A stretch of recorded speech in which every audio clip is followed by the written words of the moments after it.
Right, well, good evening and welcome. I think it's Restart Sailing. I think we're 33 or 34, John. We're losing a number of fingers to count on, aren't we? Yeah, time's going pretty quickly, and this show has certainly Uh, crept up on me if nobody else. yeah. So, still sort of yo-yoing between our three stages, aren't we? We hope to have announcements tonight about travel arrangements, didn't we? Yeah, I think everything's pretty fluid, and it does vary a bit from country to country. So although obviously we're very much based in the UK, we have a look at the international side of it, and it even varies a lot region by region. Well, that's right. And even in the UK, I think there were some travel restrictions between Manchester and Scotland, just to further confuse us, wasn't there? Yes, yeah, no, I think some people in the north of the UK probably feel a bit hard done by at the moment. Yes, but as they say, it's sort of all work in progress, isn't it? Yeah, absolutely. Right, so pressing on. So this is the UK chart, I think. Isn't it? Yeah, so it's a bit of a complicated situation because we're starting to go into what we would probably argue is the third wave. The first wave looks very small, but that was just because of the amount of testing that was available. Whereas now we have a lot more testing, which is obviously a good thing because it locates people and allows them to isolate and stops the spread. But the interesting thing is, if you look back at the end of December, you have that plateau. I remember it really well because a lot of people were arguing that you should be opening up the gyms and the pubs and so on because numbers were starting to go down. But actually, obviously, we did uh, have an opening up, and then we had a much higher peak. So it's interesting. I'm not sure whether that's one big second wave or a second and a third wave there, but I think it sort of clearly shows when the numbers started to go down that probably wasn't the time to ease off. And the thing you need to look at is that scale on the left. So each of those lines is 500k. That's 500,000 active cases. Whereas if we look at the next slide, which is from Japan, which is a country roughly twice the size of the UK, you'll see their scale is in 25 Ks. So that's a huge difference. So people who are thinking about the Olympics, you can see the number of active cases in Japan has just plummeted. And I spent most of my time reading through paperwork for the Olympic Games recently, and without boring people with the detail, the restrictions going there and the safety protocols once there are absolutely immense, especially if you're coming from the UK.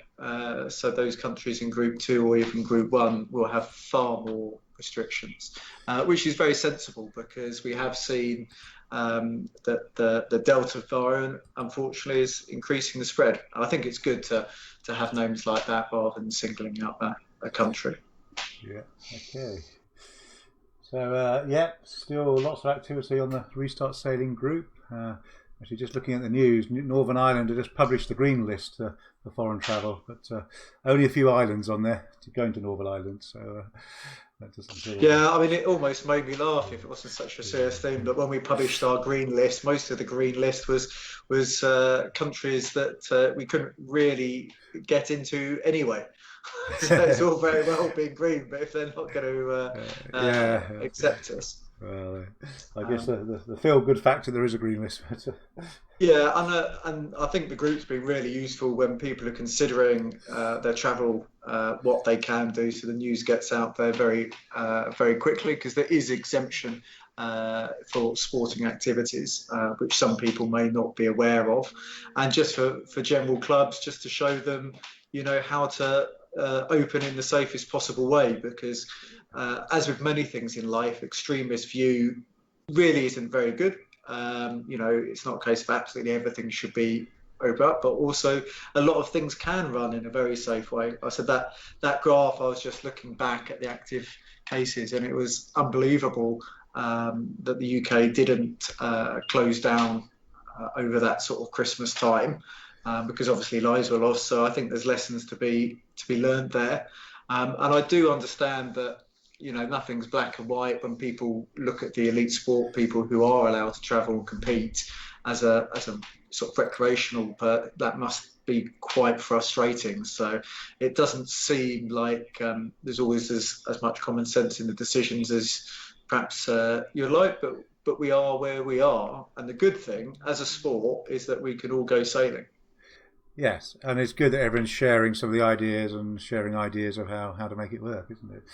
Yeah. So, quick canter through. Well, we've been through all these stages, haven't we? Bar this stage, isn't it? Yeah, step four. We probably should have changed it from no later than the 21st of June to, I think off the top of my head, it's the 19th of July, which that's just before the Olympic Games. But it seems that it's quite justified in restricting it, and it's not a big restriction. Most people are living relatively normal lives now. Yes, and I think it's shown that we still need to be cautious, don't we? I think that's really the message they're trying to get over, isn't it? Yeah, I mean, the way I talk about the vaccine, it's like wearing a big coat. Yeah. I guess this is my coaching coming out, but if you wear a nice big coat, it doesn't 100% guarantee you're not going to get cold. But if you do get cold, you're going to get a lot less cold if you're wearing it. And I wouldn't be surprised if there's a echo variant comes out in the next 12 months as well. That's sort of how viruses work. So at least now the outcomes, and by that I mean the negative outcomes, life-altering illness and even death, are so much fewer. And I think that's the main thing. Yeah, and I think we're, as a population, understanding how to reduce that transmission, aren't we, in the main? Yeah, it's pretty commonplace to see people wearing masks in crowded situations now. Yeah, and a lot of people are avoiding those crowded situations, aren't they? You see. Well, even better, but sometimes they're unavoidable. Yes, right. So, and the RWA have been sort of supporting us greatly and turning this into sailing speak, isn't it? Really, from the government speak, that all sort of helps. But I think what we're seeing is consistency now in the messaging, isn't it? That's the important thing. We're not radically changing the message people are receiving. I think we now really understand what we need to do, and just need the signpost to come up and down. Yeah, and the main thing for clubs is just making sure that they have adequate space for the number of people and boats that they have at any one time. Right. And lots of sailing events going ahead. Boom in local activity, really, isn't it? I guess the counter to people not being able to travel, they're now finding sailing locally. Yeah, well, I mean, the UK, it's about as good as it gets, June, July, August. So. Yes. But sadly, a few events still been cancelled. We heard this week the tall ships have been cancelled from Falmouth. I guess a lot of this now, if you look at festivals and local shows, is more about the economics, isn't it? In terms of the risk factor, if there are changes, they have to make decisions so long ahead in advance. Booking marquees, booking staff, and things like that, and they just can't pull them in a week's notice. Yeah, I mean, my suggestion was people only to book stuff which is free cancellation, because not many insurance policies will cover COVID, as it were. Yeah, well, I think very few. Right, so moving on. Today's special guest, we'll see if the technology is working. Oh, I'm so pleased to see you. We've got two Maddies here. Hello. So there's been obviously an awful lot of chat in terms of the Olympic selection and Olympic quotas for 2024. So I just felt the really best thing was to get a kite surfer. Can't even speak now. That's bad, isn't it? Kite surfer to speak for yourself and just to tell us your background to the sport. I'm going to do a little bit of coaching at the end, and I'd love for you to join that, because for me, I think the skills are so transferable, and I think over 50% of the stuff I talk about is applicable to all forms of the sport. But yeah, let's go back to the beginning, Maddy, and tell us all about yourself. Okay. Well, I'm a sailor. I started off in mirrors. Back in my first ever nationals was in 2007, and that was at my home club in Brightlingsea. And transitioned through the youth classes, sailed 29ers, went into cats for a bit, sailed the youth class, that was a Spitfire, and then moved into the NAC 17 for a year So before. gradually getting faster in two-man boats. Is Yeah, that yeah, that's a very good much. And then I went to university, where I actually learned to kite surf. Was still sailing a lot, doing a heap of offshore sailing, match racing, team racing, bits and bobs like that. that's compulsory at university, isn't it? Yeah, The team racing. yeah, absolutely. Learning loads and just sailing as much as I can, really. And I think that, for me, it's always, I've always sailed so many different things, and I've spent some time racing classic yachts, and, it's always been about learning as much as I can from different classes. And then after uni, I was, you know, pretty keen to um, sort of try an Olympic campaign. Mostly thinking about the 49FX, which, fast boats, definitely my calling. It was interesting. You've had a two-person or multi-crew background right from the beginning. That's mainly Yeah, I've true? literally always sailed double-handers, so that was actually the weirdest transition for me, going from double-handed to single-handed, and actually, yeah, been the thing I've struggled with the most, really. Got no one to talk to. Yeah, no one to sort of share the thrills and spills with. But yeah, basically, after university, the Kite for Gold program was set up, after the summer I'd finished university, and I went for that, and here I am, 2.5 years later. What was the little thing that made you decide to go for that? Because I mean, I can see a lot of commonality between the FX and actually a lot of commonality with the NACRA. I know some top people who've actually gone between the Yeah, two, between foiling. I don't know what you would say, between foiling boats and foiling boards yeah, and back again. yeah, But to the outside observer, there must be a huge perceived difference from a mirror and what you're doing now. So yeah, what was the little absolutely.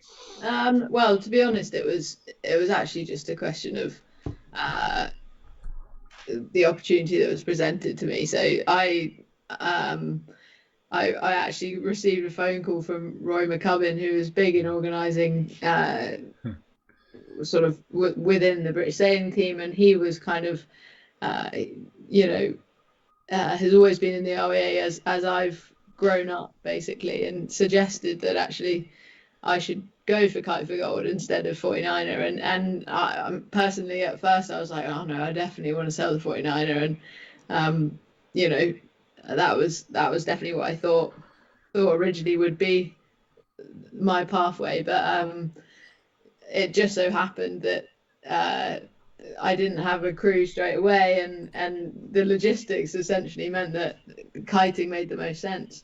So And logistically, it I must be so much easier than a boat. Just put everything in a suitcase and go. Oh, absolutely. Like I have to say, I don't have the patience anymore for for rigging and de-rigging like I used to, because kiting is so much easier.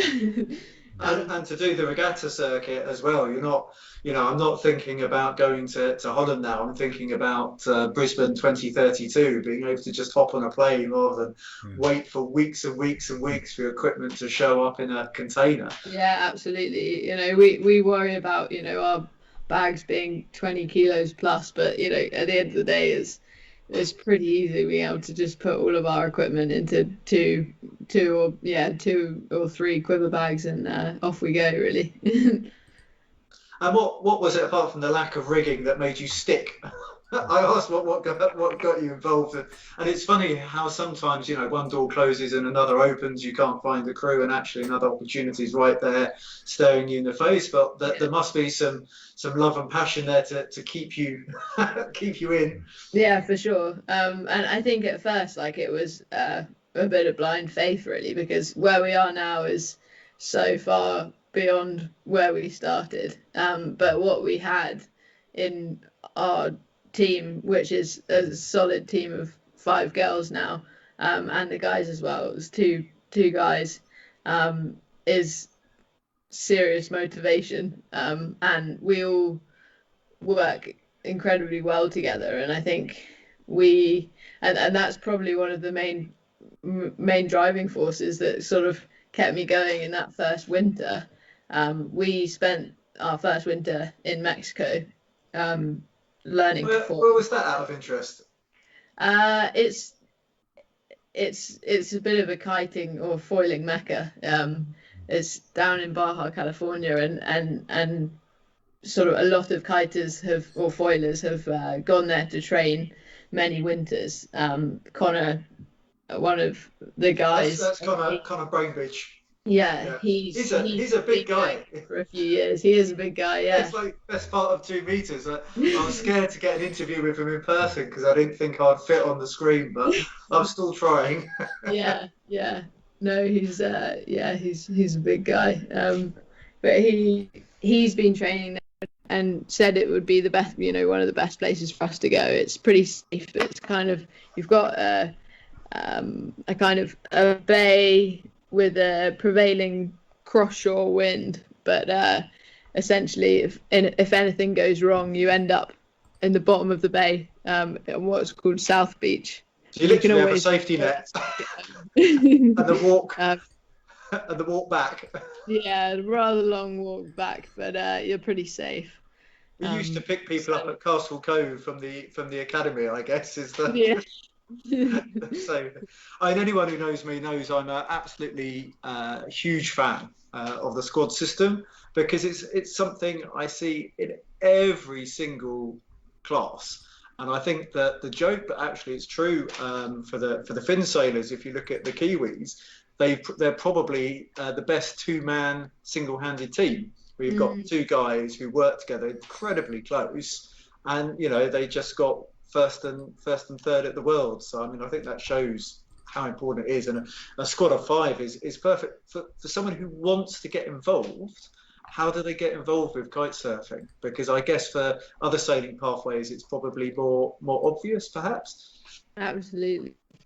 No, it's a really good question, and I think one that's not really been addressed yet, because I think we need that pathway to sort of be created, but obviously going from maybe either a beginner kite surfer or not having kite surfed at all and just being, say, a topper sailor, to wanting to kite foil race, that's a pretty long journey, but certainly not without its advantages. So I think it's purely, it's just such a new class, that the kind of infrastructure, the sort of pathway infrastructure is not there yet, but it's I mean I have full faith that it will develop, and I think that would be great, because I think there are a lot of sailors who are maybe looking for a sport like kite surfing, which is a lot faster, and it's it's got so many elements of sailing, but also brings in so many new things, that I think would be perfect for a whole load of sort of our youth sailors. So yeah, you're spot on, because I interviewed a young topper sailor, and that was one of the first things she said in her interview about her aspirations was to go foiling. And I thought, when I was a young topper sailor, which I know was a very long time ago, but when I was a young that would never have been on my radar. And it was really interesting that came up. She's there at the academy with a little pink topper, and already she had that sight. I mean, how would you see the pathway go in a perfect world? Do you think there will be, what's the easiest stepping stone, or who can people reach out to? Well, I think there's at the moment they've created a youth class, which is essentially kiting gear, much like what we use, but they use normal tube LEI kites, so the type of kites that you see normally on a beach instead of our foil kites. And actually the transition from sailing to foiling with those kites and with a sort of less high performance foil certainly isn't such a big step, but certainly like pretty hard hard to do on your own. We need the coaching, and we need the kind of a bit of a structure. So I think that will be a bit of a collaboration with the BKSA, which is the British Kite Sports Association, and the RAA, creating that sort of youth pathway. What it's going to look like, I can't say, but I've been chatting to them a lot, saying, you know, like, I'd be so happy to create a system where I remember back when I was sort of maybe 14 or 15, and I was coming out of the mirror into the 29er, and we had these sort of transition days where I think some coaches from the 420s, from the lasers, from the 29ers would kind of almost present and say, you know, what the advantages of each class is, and try and, you know, so we could work out where I was going next. And I just think simply kiting needs to be on the list. And can you tell us just briefly about the Olympic equipment? Because I think just people literally don't know, because you know, maybe we're not often in the same boat park type thing, but we're on the same bit of water. In fact, you guys, you normally have the nice bit of beach as far as I can see, but can you just tell us a bit about that for people who don't know? Yeah, so essentially the equipment we'll be using for the games in 2024 is already locked down. You had to, various manufacturers had to register their equipment and be selected for the games, and there was, let me see, sort of 5 or 6 hydrofoil brands, 3 of which are used or 2 of which are used mainly by the sort of the top racers, and then there were 4 main foil kite manufacturers that got selected. So if you see in the video, there are various different kites here, but there's actually only 2 different brands. The grey brand is F1, and then the other colours is Ozone, and those kites are all registered for the Olympics.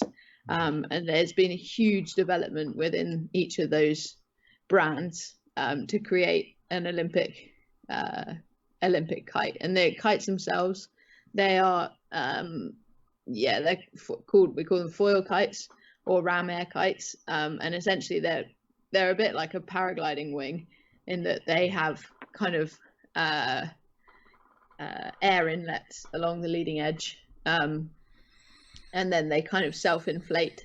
So when they're filled with air, they're sort of camber's not the right word, but they're quite thick, and they're far more efficient than a normal LEI kite that you'd see on the beach.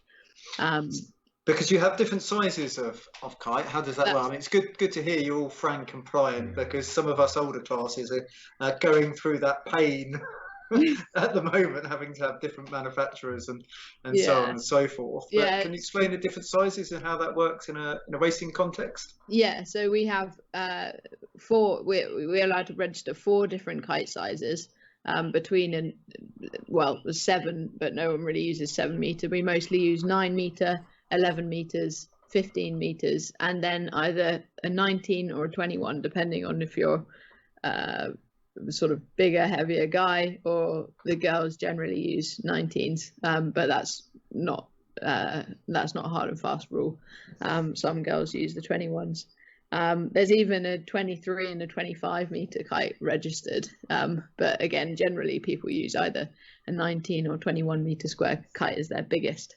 And essentially it's up to you when you use each kite, but you know, the wind range is sort of, your 9 meter is for anything that's sort of 20-25 knots plus, depending on, again, if you're a guy or a girl. Like the girls would sort of use the smaller kites earlier, and then as you go up the kite sizes, it's for the lighter breeze, and the 19 or 21 meter kites we can use in sort of anything above 5 or 6 knots really.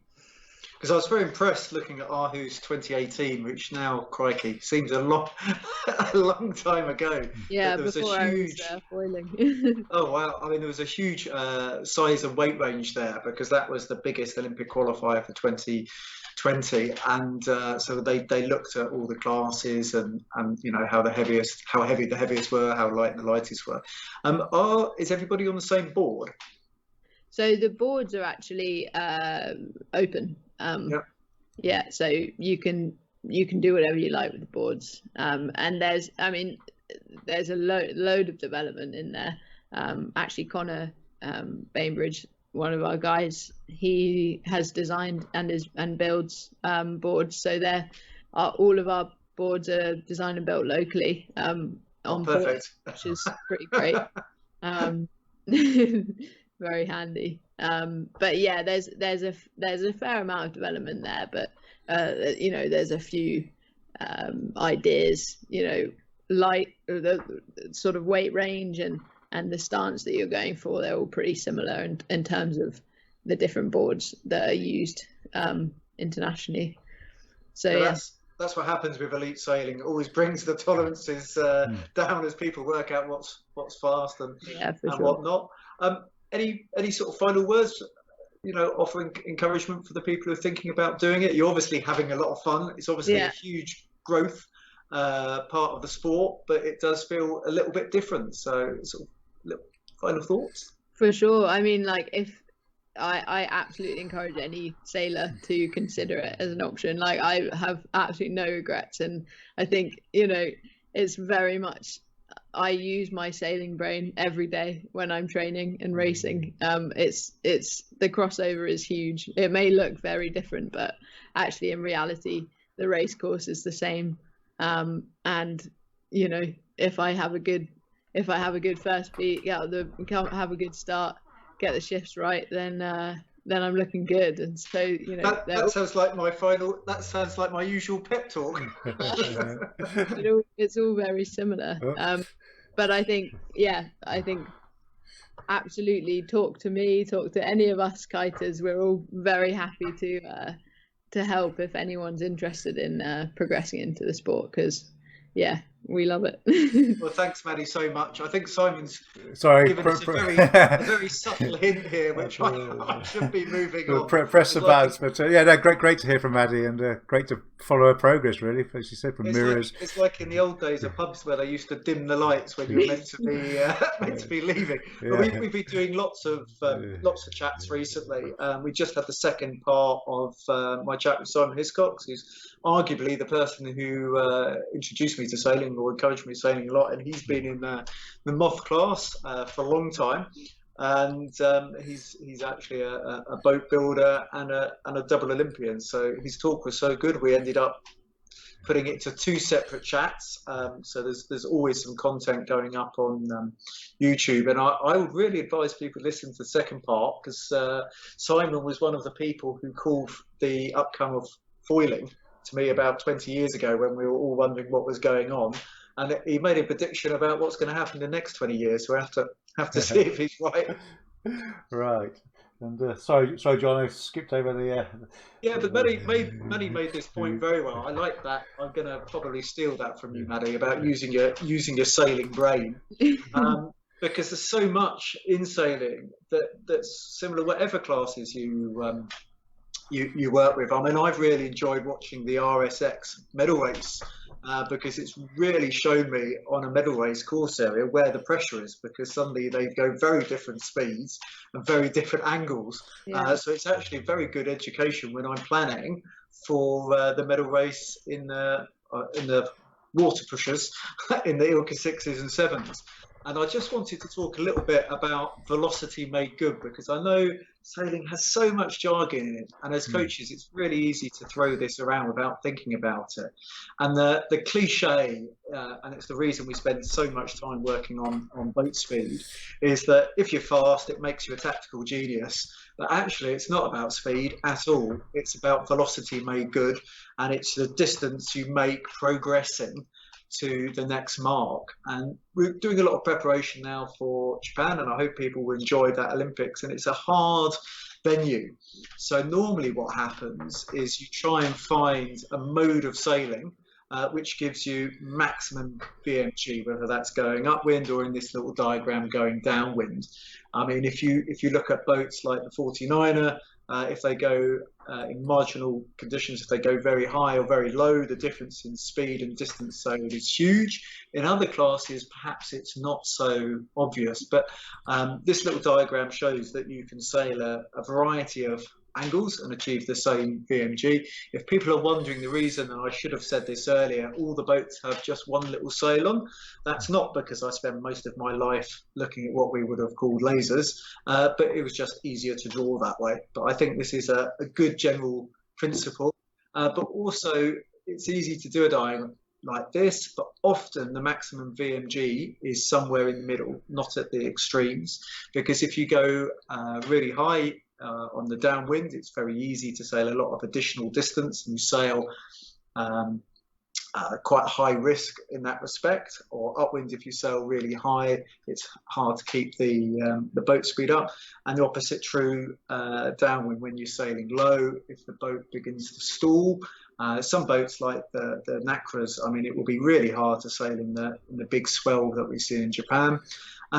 And it's just about knowing what is the right gear for the right for those appropriate conditions. We talk about that a lot. So hopefully this little diagram makes it clear. And if there's any ever doubt in your mind what tack you should be on, generally speaking, it's the tack where you're looking at pointing closest to where you're going to next. And if there's any doubt about what mode you should be sailing, it's the mode which is going to take you closest to that next mark of the course. So it's always very easy to say this stuff on paper, but there you go. Right, okay, so we did that one. So something slightly different again next in 2 weeks' time. Yeah, so I was trying to show the crossover from sailing to e-sailing, and we'll be looking at this in July. And I think it's probably, again, not surprising that some of the sailors in the world are also very good e-sailors. And I think it probably helped out quite a lot of us over the more strict lockdowns when we couldn't actually go on the water. But it's a really big thing. And I think a lot of people will be amazed to know just how popular the offshore and inshore races are. So we're going to be talking to an e-sailing champion. And I hope as many people as possible can join in. And Maddy, thank you. She's still there. Very much for your time. Pleasure.